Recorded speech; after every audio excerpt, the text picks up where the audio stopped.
बहुत से लोग, परिवार के लोग गाली देने लगते हैं, उल्टा सीधा बोलने लगते। हम आपकी कथा सुनते हैं, इनका नाम पूनम है। गुरुजी हम आपकी कथा बहुत सुनते हैं, हमारे परिवार के लोग गाली देते, उल्टा सीधा बोलने लगते। आप कहते हैं किसी को कोई उत्तर ना दो।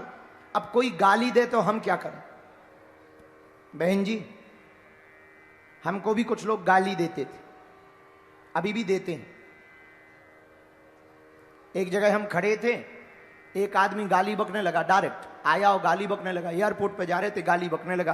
तीसरा आदमी बगल में खड़ा था, बोले गुरुजी अब इनको तुम क्या समझाओगे, गाली बक रहा है, क्या कहोगे? हमने कहा अब क्या कहना, दरअसल ये हमारे रिश्ते में साले साहब लगते हैं, तो साले जीजा में ये मजाक चलती रहती है। तो वो भी हंसने लगा, वो भी हंसने लगा, झंझट खत्म हो गया। लौट करके फिर नहीं बोला, फिर चला गया है? अब क्या कह दें, अगर गाली का जवाब गाली देते तो लफड़ा हो जाता, चुप होके भग जाते तो डरपोक कहलाते।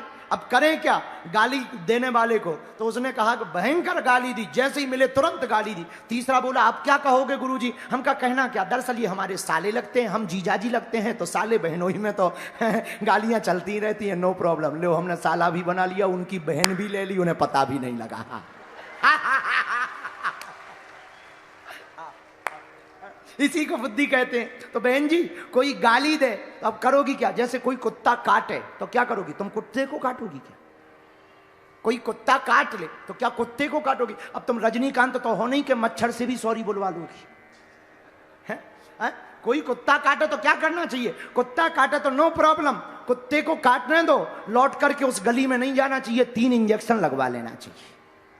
यही बचने का उपाय। उसी प्रकार बहन जी कोई गाली दे तो एक ही उपाय है, गाली को भी भगवान का प्रसाद मानकर सेम टू यू बोल करके निकल जाना चाहिए।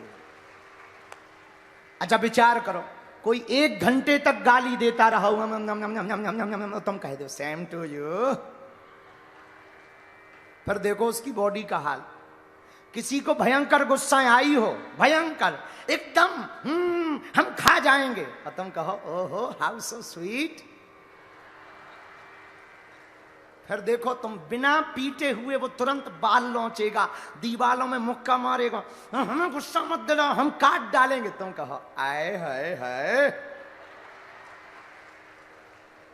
सामने वाले का गुस्सा उसको ही खत्म कर देगा, तुम्हारा बाल बांका भी नहीं होगा, मुस्कुराहट भी चेहरे पर बनी रहेगी, टेंशन में भी नहीं रहना पड़ेगा। इसलिए बहन जी कोई गाली दे तो सेम टू यू कहना प्रारंभ कर दो, क्षमा करते चलो, आगे बढ़ते चलो। उनका काम भौंकना है, हाथी का काम चलते चले जाना है।